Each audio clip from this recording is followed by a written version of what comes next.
어떤 지도자를 만나느냐, 어떤 리더를 만나느냐에 따라서 우리의 인생은 바뀌어 버립니다. 하나님으로부터 축복을 받고 하나님의 인도하심과 능력을 받게 하는 지도자가 있는 반면에 하나님께 저주를 받고 징계를 받으며 하나님이 미워하는 삶을 살도록 하는 지도자가 있습니다. 광야 40년 동안 유린하고 방황하며 징계를 받았던 이스라엘 백성들은 궁극적으로 지도자를 잘못 만나서 그토록 무서운 하나님의 진노 아래서 징계를 받고 고생과 파멸의 인생을 살았던 것입니다. 제가 모세 이야기를 하지 않습니다.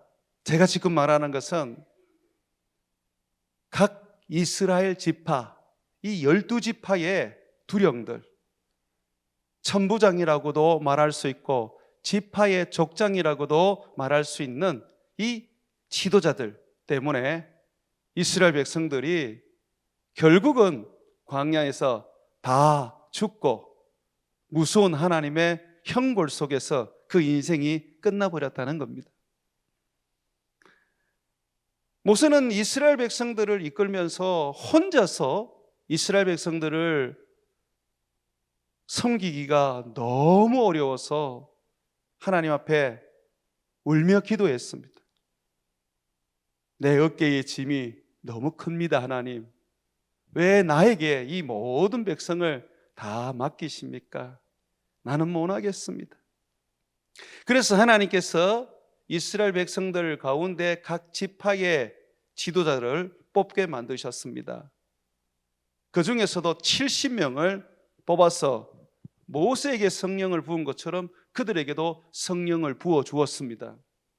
지혜의 영, 하나님의 음성이 들리게 하는 하나님의 영, 하나님의 뜻이 무엇인지 분별할 수 있고 율법을 깨우치게 하는 성령, 하나님의 영을 70인의 지도자들이 받았습니다. 물론 일시적이었지만 그러나 그들은 성령을 받았던 사람들이었습니다.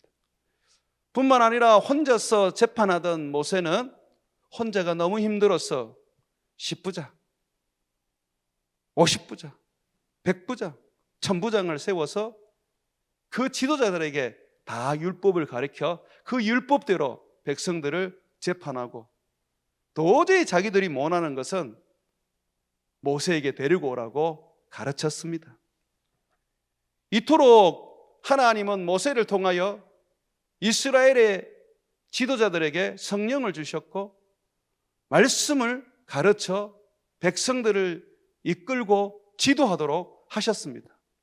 그러나 이들은 늘 이스라엘 백성들을 하나님을 향하여 원망하게 만들었고 믿음 없는 삶을 만들었고 이집트로 돌아가고자 하는 끝없는 욕망을 부추긴 인물들이었습니다.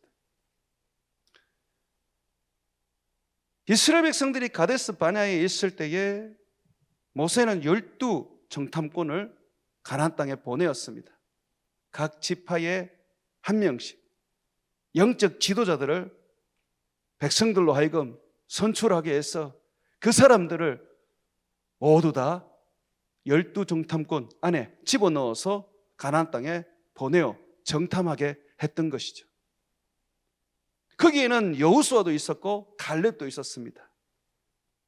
갈렙은 유다의 대표였고 지도자였습니다.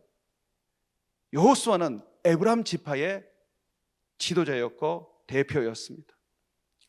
자, 이 갈렙과 여호수아가 모세를 이어서 다음 세대의 지도자를 된 거 보니까 12 정탐꾼들은 거의 각 지파의 독보적인 지도자였습니다. 그런데 이들이 40일 동안 정탐을 하고 돌아와서 뭐라고 말하느냐면 그 땅은 하나님 말씀대로 젖과 꿀이 흐르지만 우리는 가나안 사람에 비하면 형편없는 메뚜기 같은 존재입니다. 우리가 거기 올라가면 우리는 다 죽을 것입니다. 우리의 자녀들은 다 노예가 되어서 거기서 엄청난 고통과 끔찍한 삶을 살게 될 것입니다. 이 지도자들의 얘기를 듣고 백성들은 그때부터 울기 시작하고 통곡하기 시작하고 원망하기 시작하고 가나안 땅에 들어가지 말고 다시 이집트로 돌아가자고, 새로운 지도자 모세 말고 새로운 지도자를 세우자고 그들은 아우성쳤습니다. 여호수아와 갈렙이 그들을 어떻게 하든지 달리보려고 그랬지만 도리어 돌로 쳐서 죽이려고만 했지 듣지를 않았습니다. 이스라엘 백성들이 40년의 광야 생활을 살게 되고 징계와 유린과 방황과 고생을 하게 된 것은 잘못 세운 그들의 지도자 때문입니다. 이 지도자들이 그래도 한 번 받은 성령이지만, 일시적으로 받은 성령이지만 그 성령을 힘입고 늘 모세 곁에서 말씀을 배운 그런 사람으로서 그들이 살았다면 어떻게 가나안 땅을 정탐한 후에 보고해야 되겠습니까? 그것은 정말 우리로 하여금 두려운 것이다. 거인도 있고 성벽도 얼마나 높은지 모르겠다. 하지만 지금까지 하나님이 우리와 함께 하신 것처럼 우리 순종하자. 지켜주시고 보호하신 것처럼 우리 또 하나님께 우리의 삶을 맡겨보자. 하나님이 반드시 우리를 축복해 주실 것이다. 이렇게 보고해야 되는 겁니다. 그죠? 여러분, 이것을 가리켜서 헌신이라 그러는 거예요. 헌신이라는 것은 내 만족, 내 기쁨, 내 행복을 위해서 뭔가 일을 하는 것이 아니라 하나님을 위하여 일하는 것이 헌신이고, 하나님의 백성들이 하나님을 바라보고 하나님을 위하여 살고 하나님의 말씀에 순종하도록 격려하고 그들을 권면하고 그들을 이끌어서 주님께로 나가며 주의 명령을 따르게 만드는 것이 헌신입니다. 제가 그런 얘기 하죠. 부정적인 사람들을 되도록이면 만나지 마라. 선지자라고 하면서 늘 우리에게 믿음을 떨어뜨리고 안 된다, 못한다, 이러면 죽는다 라고 하는 사람들을 멀리하라. 제가 그런 얘기들을 하지 않습니까? 그건 성경에 나오는 교훈들입니다. 영적 지도자는요, 봉사자입니다. 봉사자는 하나님을 위해서 일해야 되고 하나님이 피로 값주고 사신 그의 백성, 하나님의 자녀들을 격려하고 믿음으로 살게 하고 용기를 가지고 주를 섬기게 만드는 헌신을 해야 합니다.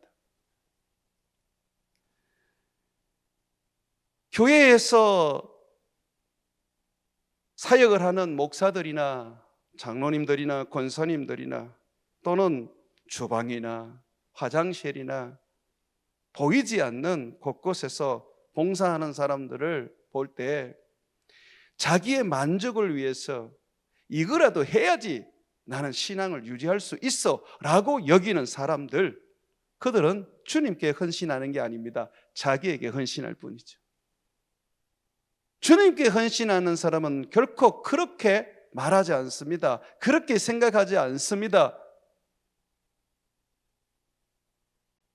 내가 주님을 위하여 일을 하고 주님이 구원하신 백성들을 돕고 살리고 그들이 주님 안에서 예배를 잘 드리고 교회에서 사랑받을 수 있는 그런 삶을 살기 위하여 나는 봉사한다, 그렇게 고백을 합니다.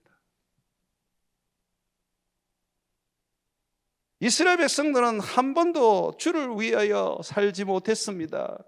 다 자기들을 위해서 살았지요. 자기 만족, 그것을 추구해 왔었습니다.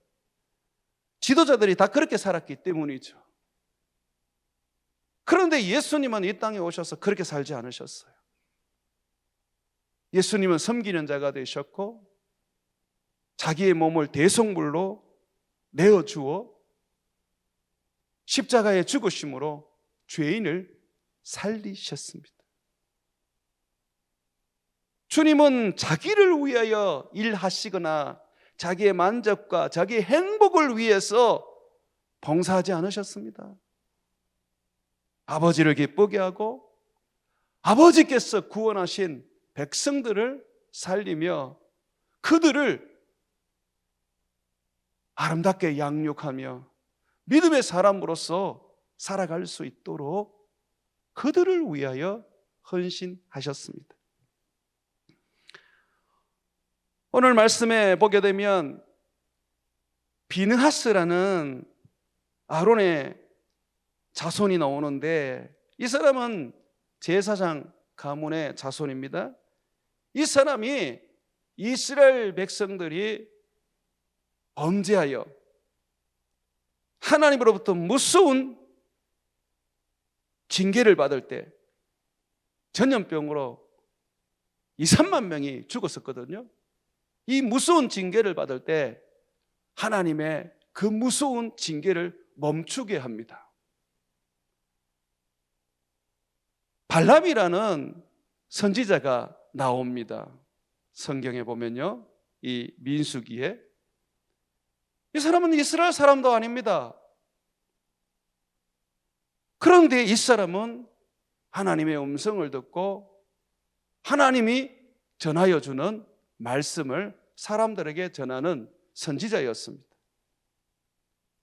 이스라엘 백성들에게 늘 축복하고 하나님이 그들과 함께 한다는 것을 모압 사람들에게 알려주었습니다. 이스라엘 사람들 편이었고 하나님의 사람이었습니다. 그런데 이 사람은 두 얼굴의 사람이었습니다. 탐욕이 얼마나 큰지 돈이라면 하나님을 팔아먹는 가룟 유다와 같았습니다.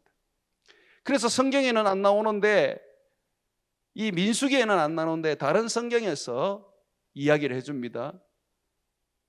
이스라엘 백성들 앞에서는 축복하고 하나님의 백성이라고 손도 대지 말라고 말해놓고 나중에 이 모압의 왕 발락에게 가서 꾀를 하나 가르쳐 줍니다. 이스라엘 백성들이 하나님께 진노받고 망하는 방법을 하나 가르쳐 줍니다. 우상 숭배를 시키도록 합니다. 이보시오, 왕이여, 이스라엘 백성들이 섬기는 여호와 하나님은 우상을 섬기는 걸 제일 싫어하고 미워합니다. 우상을 섬기기만 하면 하나님은 그 백성들을 멸하십니다. 그러니 당신들이 이스라엘 민족을 멸망시키려면 우상을 섬기게 하면 됩니다 라고 꾀를 내어서 가르쳐 줬어요. 그래서 이 모압 왕 발락이 시딤에서 자기들의 신 바알 부올을 위한 제사를 엽니다. 이 바알 부올이라는 것은 바알을 말합니다. 부올이라는 지명이 모압에 있습니다. 거기에서부터 시작된 바알 종교입니다. 이 바알은 농사의 신이라 그러는데 하늘에서 비를 내리게 하려면 신전의 무당들하고 또는 남녀가 관계를 가지게 되면 이 바알이 그 모습을 보고 비를 내려준다고 말하는 이 종교입니다. 우리나라에도 제주도 같은 데나 또는 시골 같은 데 가면 그런 바알 종교가 있습니다. 제주도 가면 남근 모양을 만들어 놓고 또는 어떤 여자들의 그런 상체를 벗겨놓고 조각을 만들어 놓고 그걸 신처럼 이렇게 세워놨죠. 그 전부 다 다산 또는 번영 또는 부유함을 상징하는 바알 종교들입니다. 우리나라에도 있었어요. 이 발람의 가르침을 따라서 모압 왕이 이스라엘의 지도자들을 자기들의 바알 신 숭배에 초청합니다. 그리고 함께 숭배하게 하고 여자들과 관계를 가지게 만듭니다. 하나님은 크게 진노하셔서 이스라엘 백성들을 연병으로 죽이기 시작하셨습니다. 그래서 오늘 성경에 보니까 모세가 이스라엘의 지도자들, 우상을 숭배하고 신천 무당들과 또는 모한 여자들과 행음하는 자들을 잡아 죽입니다. 그때서야 하나님이 진노를 멈추었습니다. 그때 비느하스라는 한 사람이 있었습니다. 한 지도자가 이 모압 여자를 데리고 와서 자기 침상에 데리고 가서 텐트에 데리고 가서 잠을 자려고 하는데 그 길을 따라가서 창을 가지고 꼽아서 두 사람을 관통시켜 죽여버립니다. 끔찍한 살인을 저질렀죠. 그런데 하나님은 이 일로 인하여 전염병을 탁 멈추고 모든 이스라엘 백성들을 살려주십니다. 그때의 바알 부호를 숭배했던 사람들이요 다 죽었습니다. 거의 3만 명 가량 됐는데 바알 부호를 숭배하고 간음했던 지도자들은 다 죽었습니다. 백성들까지.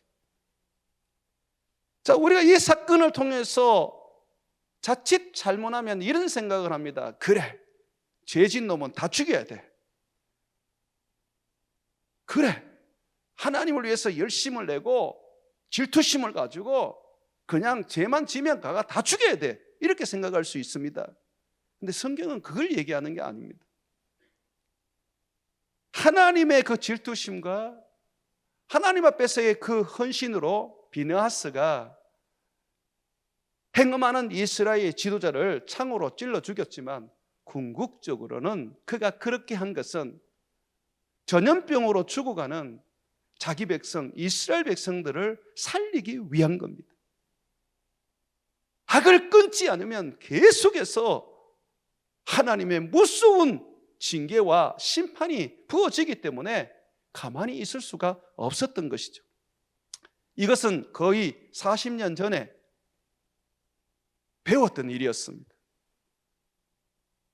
모세가 이스라엘 백성들을 이집트에서 인도하여 시내산에 있을 때 그는 하나님께 십계명이 새겨진 두 돌판을 받으러 산으로 올라갔습니다.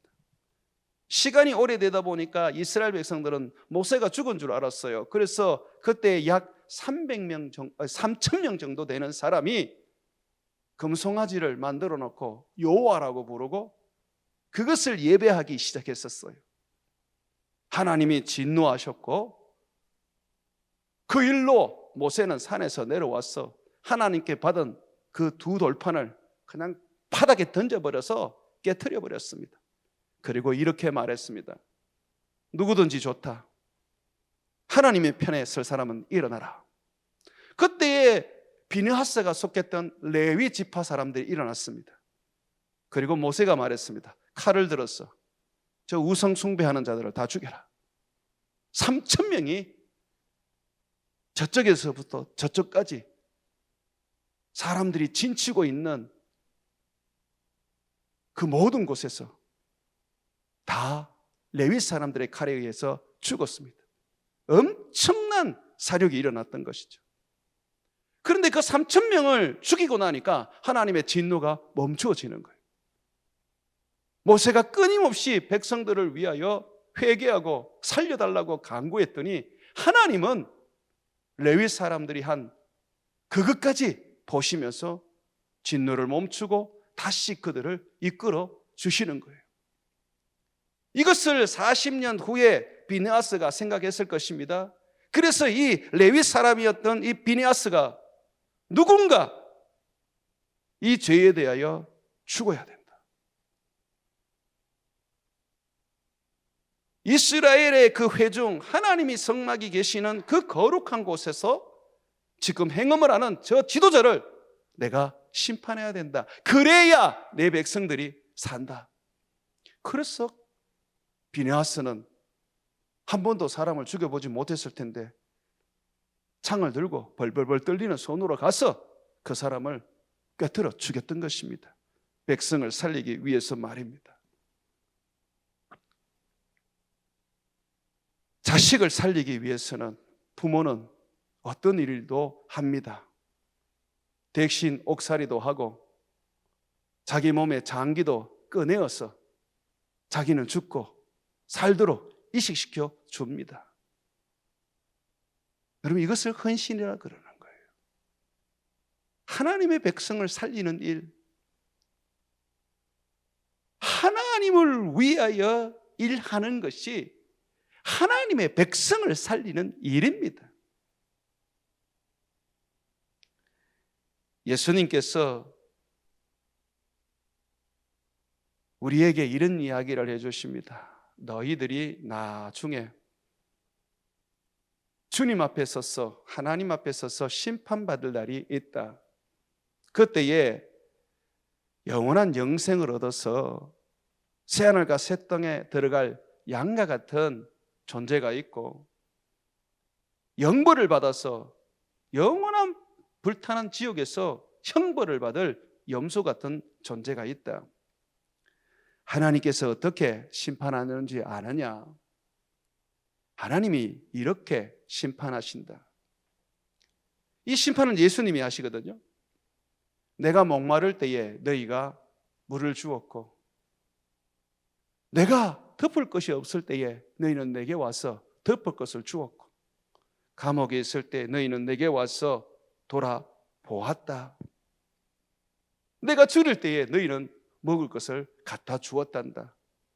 참으로 복받은 자들이여, 너희는 저 천국에 들어가서 영생을 누리도록 하여라. 그때에 이 양과 같은 자들, 이 의인들이 이렇게 대답합니다. 예수님, 하나님, 우리는 언제 그렇게 했습니까? 우리는 안 했습니다. 언제 주님이 옥에 갇혔을 때 돌아보았고 굶주릴 때에 음식을 갖다 드렸습니까? 그건 아닙니다. 그럴 때에 예수님께서, 왕이 되신 임금님께서 이렇게 말합니다. 이 작은 자에게 한 것이 내게 한 것이다. 헌신이라는 것은 하나님의 백성들에게, 하나님의 사람들에게 주님을 대신하여 섬기고 세우고 그들을 양육하여서 주님의 뜻대로 살며 주님의 명령대로 살도록 만들어 주는 것입니다. 어느 나라든 마찬가지입니다. 자기가 절대적인 권력을 가지고 살려고 하다 보면 절대로 사람을 길러내지 않습니다. 죽을 때까지 독재하면서 살아야 하기 때문에 자기 외에 다른 지도자가 될 수 없도록 만들어버립니다. 나라의 미래는 독재자로 의해서 세워지는 게 아닙니다. 자자손손 후대에 인물들이 늘 나와야 하는 것입니다. 특별히 민주주의는 그렇습니다. 대통령의 임기가 끝나면 그 다음 인물이 예비되어 있어야 되고 준비되어 있어야 하는 것입니다. 세상이 하물며 이렇듯이 하나님의 일을 하고자 하는 교회가 사람을 키우지 못하고 사람을 돌보지 못하고 사람을 먹이지 못하면 미래가 없고 결국은 망하는 교회가 되는 것입니다. 열심히 식당에서 봉사하고 화장실이 광나도록 번쩍번쩍거리면서 청소해도 그건 헌신이 아닙니다. 자기를 위해서, 자기 만족을 위하여, 자기의 수도 생활을 위하여 자기가 선을 쌓고 뭔가 상을 받으려고 하는 그런 종교적인 모습이거든요. 그거는 불교 사람들도 하고 이슬람 사람들도 하고 심지어 무당들도 그렇게 사는 사람들이 있습니다. 우리는 우리를 위하여 사는 자들이 아닙니다. 살아도 주를 위하여 살고 죽어도 주를 위하여 죽어야 합니다. 나라의 버크라이스트, 내가 아니라 예수입니다. 그렇다면 내가 아니라 예수를 위해 산다는 것이 무엇입니까? 예수님께서 피 흘려 죽으신 이유, 주님이 몸 바쳐 살리신 사람들을 위하여 우리는 헌신하고 그들을 세우고 그들이 제자로서 살아갈 수 있도록 만들어줘야 하는 것입니다.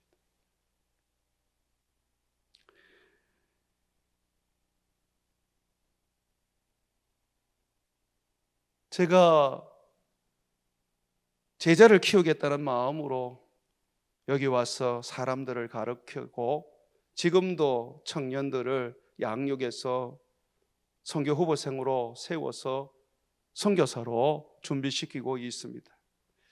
그랬더니 어떤 목사님이 그러더라고요. 목사님은 목사님의 인생이 없어요. 조금만 더 지나면 목사님도 나이가 들어서 더 이상 일할 수가 없을 텐데 지금 뭔가 가장 목사님이 준비되어 있는 시기에 목사님께서 목사님을 위한 일을 좀 해야 안 되겠습니까? 라고 하더라고요. 그래서 제가 그분에게 웃으면서 얘기했습니다. 저는 성경을 아무리 봐도 그런 내용을 찾을 수가 없었습니다. 예수님은 항상 얘기하기를 제자 만들어 그들을 세상에 보내어서 그들이 내가 가르친 삶을 지켜 행하도록 하라고 말하고 있습니다.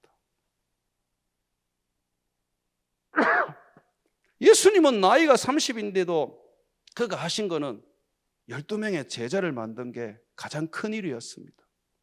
그러면 나는 예수님보다 나이가 훨씬 많은데 그러면 나도 제자 만들어서 일하는 것이 결코 늦은 것이라고 볼 수 있지 않습니까?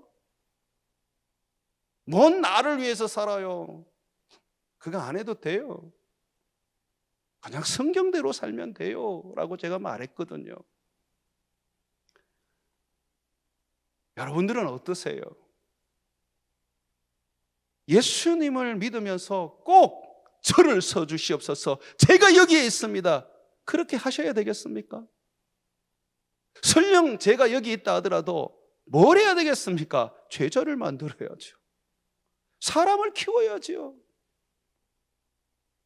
한국교회의 미래는요, 많은 무리들을 교회에 모으는 게 아닙니다. 그 무리는 결국 환난이 오고 핍박이 오고 사단이 공격을 해보면 다 무너져서 주를 배신하고 떠나가 버립니다. 그러나 적지만 제자를 만들고 십자가를 지고 살아가게 만들면 어떠한 어려움이 와도 순교하며 주를 위하여 헌신합니다. 교회를 키우고 많은 제자들을 통해서 땅끝까지 복음을 전파하게 합니다.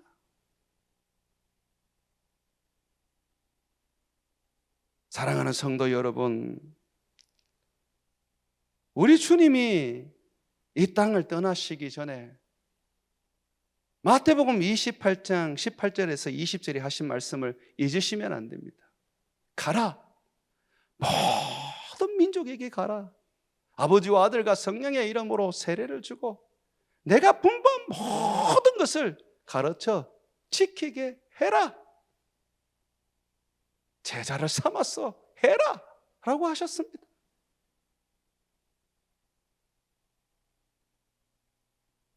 우리의 미래는 결국 좋은 제자들을 만들어서 그들이 영적인 리더가 되게 하는 것입니다. 그래야 이 민족도 살고 세계 열방도 사는 것입니다. 거짓 선지자가 가득하고 믿음이 없는 선교사들과 목사가 가득한 세상은 성도들이 이스라엘 백성들처럼 불평하고 원망하고 울며 불며 하나님을 대적할 수밖에 없습니다. 참 믿음의 사람이 하나님 앞에 말씀을 붙잡고 소자 하나에게도 주의 이름으로 냉수를 대접하고 오직 주를 위하여서 사람들을 살리고 키우고 고치는 인생이 될 때에 하나님의 나라는 확장되며 마침내 땅끝까지 이르러 복음이 전파되는 것입니다. 우리의 봉사의 궁극적인 것은 영혼 구원입니다.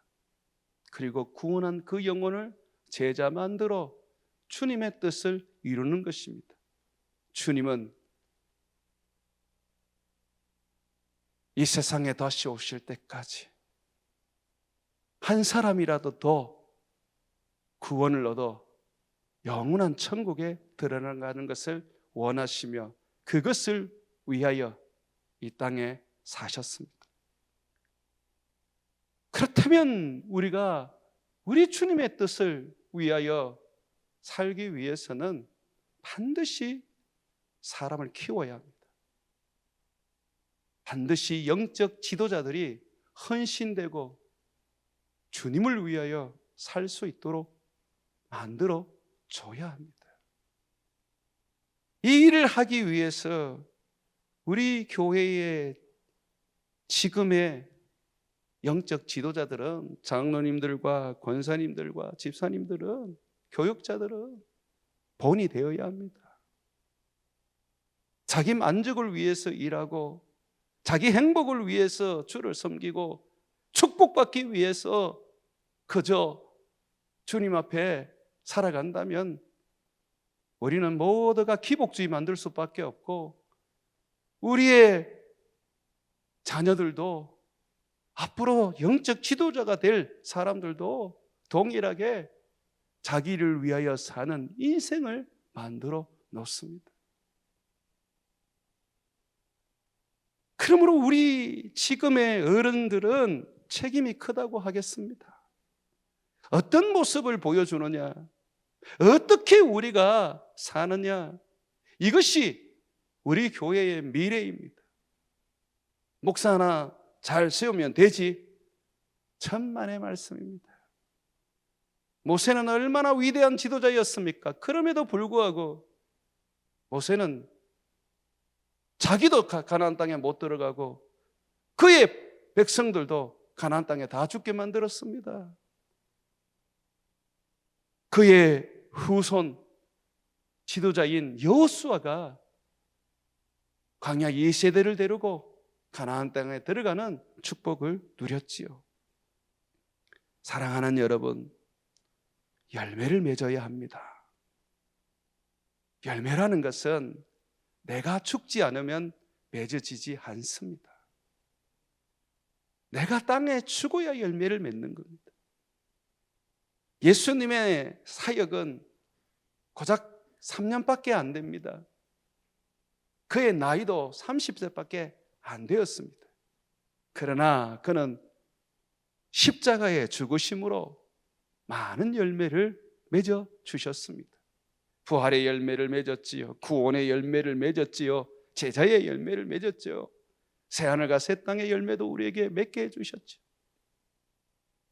그래서 예수님은 우리에게 너는 땅에 떨어져 죽는 한 알의 밀알이 되라고 가르치셨습니다.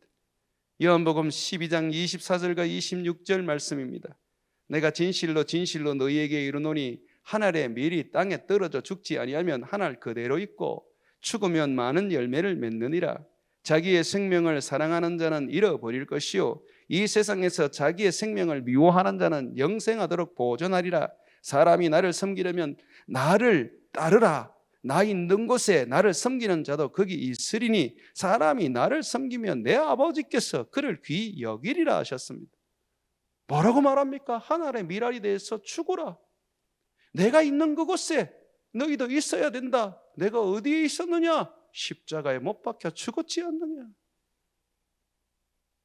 여러분 하나 땅에 떨어져 썩어버리고 후손들이 열매로 등장한다면 정말 우리는 성경대로 산 것입니다. 이 베델로 교회가 땅에서 떨어져 죽어버리고 이 다음 세대의 청년들이 일어나서 온 땅을 누비며 열매를 맺는다면 기가 막히게 우리는 주의 뜻을 이룬 것입니다. 절대로 우리가 눈에 흙이 들어갈 때까지 이 교회를 사수하며 이 교회를 길이길이 보존하고 빛내리라 하는 마음을 가지셔서는 안 됩니다. 교회를 팔았으라도 사람을 길러서 그들이 영적 지도자로 견고하게 서도록 만들어 세상 곳곳에 민들레 씨앗처럼 뿌렸어 그들로 큰 열매를 맺도록 만들어야 하는 것입니다. 종교 역사학자들이 예루살렘 교회나 초대교회를 말하면서 보십시오. 100년, 200년, 300년, 1000년 그렇게 이어오는 교회가 어디 있습니까? 전부 다 믿음이 없고 잘못 살아서 그렇습니다. 그러므로 이제 우리는 정신 차려서 1000년의 역사를 이루고 주님 오실 때까지 보존하는 교회를 만들어야 됩니다 라고 합니다. 저는 거기에 반대합니다. 초대교회가 하나의 미랄이 되었기 때문에 세계가 복음화된 것입니다. 수많은 교회들이 죽었기 때문에 그 교회는 흩어져서 곳곳에 새로운 교회를 세웠던 것입니다. 100년, 200년, 300년 그거 부러워하지 마십시오. 10년이 돼도 20년이 돼도 곳곳에 우리들의 제자가 교회를 세우고 복음을 전하고 하나님의 말씀을 이루는 그 역사를 여러분들이 기대하십시오. 교회 하나 보존하는 거 그거 중요하지 않습니다. 이 교회는 죽어야지 미랄처럼 열매를 맺을 수가 있는 겁니다. 중국의 교회들이 문을 닫았고 그러면서 지하로 숨어들면서 지금은 많은 사람들에게 더 복음이 전파되고 더 많은 그리스도인들이 일어나고 있습니다. 미국도 가장 똑똑하고 다음 세대를 짊어질 이 미국의 청년들을 우리 한국의 선교사로 보내었습니다. 그들이 와서 지금의 한국을 부흥시켜 놓은 겁니다. 그때의 미국은요 지도자들이 없어서 거의 쇠퇴할 지경이었습니다. 그래서 미국 교회들이 신학교에 사람들 보내놨더니 믿음 없는 사람들이 그 지도자가 되다 보니까 자유주의가 되어버렸고 성공주의가 되어버렸고 기복주의로 전락해버렸던 것입니다.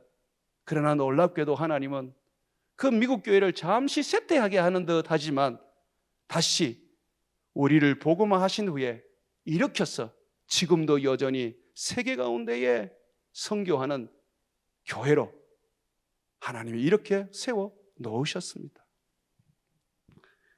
사랑하는 여러분, 여러분이 좀 가난하고 병들면 좀 어떻습니까? 좀 성공 못하고 망하면 좀 어떻습니까? 여러분 때문에 자녀들이 잘 되고 흥황하고 하나님이 쓰시는 복된 사람이 되었다면 그게 정말 여러분 하늘의 미랄로서 우리 주님 앞에 설 수 있는 아름다운 성공 아니겠습니까? 나는 잘 되고 나는 모세와 같은 신앙을 가지고 있고 나는 솔로몬과 같은 지혜를 가지고 있고 나는 세상에 남부를 게 없는 재산을 가지고 있는데 자식들은 전부 다 신앙의 곤두박질을 치고 예수님은 다 떠나버리고 완전히 불신자보다 더한 인생이 되어서 내가 주는 돈으로 윤택하게 살지만은 그 정신과 그 영혼은 완전히 거지같이 살고 있다면 성공한 겁니까? 내가 망한 것이죠.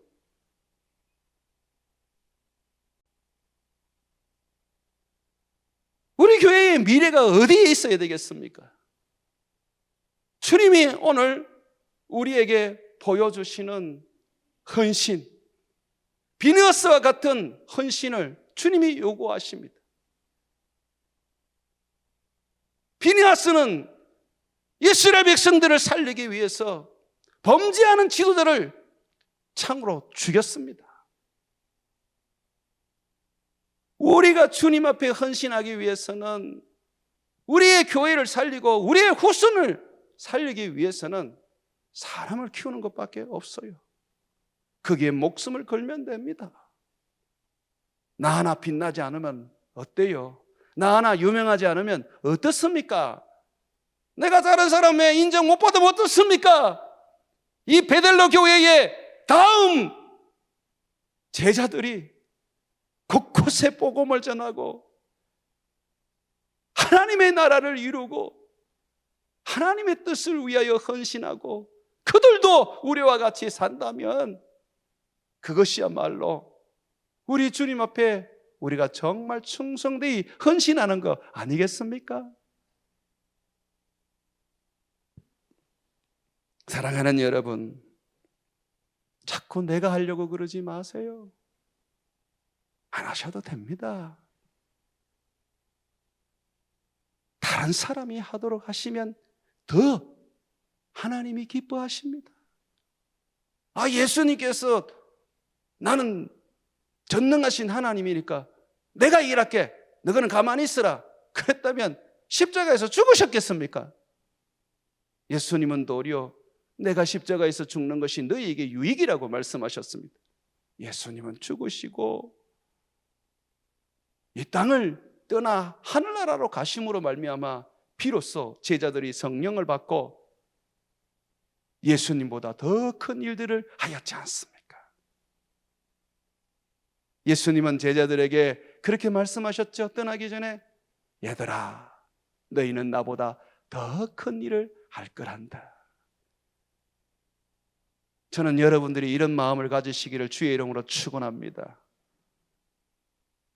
나보다 우리 청년들이 더 큰 일을 하고 나보다 우리 청소년들이 더 큰 일을 하고 나보다 내 자녀들이 하나님 앞에 더 서임을 받기 위하여 주님, 나는 하나님의 미랄이 되어 섬기겠습니다 라고 하는 인생이 되셔야 합니다. 이것이 여러분의 비전이 되었으면 좋겠어요. 감투쓰고 사람들에게 인정받고 뭔가 세상에 이름을 남기는 것이 아니라 무명의 그리스도인이지만 아무도 쳐주지 않고 알아주지 않는 사람이지만 다음 세대를 만들어 놓고 그들이 한국의 지도자가 되고 세계 열방의 지도자가 되어 하나님을 섬기게 하는 그 일을 하시기를 바랍니다. 사랑하는 여러분, 한번 따라합시다. 내가 아니라 예수다. 예수를 위해서 살고자 한다면 우리는 사람을 기르고 그들을 키워서 그들을 세상 곳곳에 보내는 이 미셔널 처치의 사명을 온전히 감당해야 할 것입니다. 그러므로 사람을 키우는 데에, 사람을 만들어서 세계 열방에 보내는 데에 온 마음을 다 쏟는 저와 여러분 되시기를 주의 이름으로 축원을 드립니다.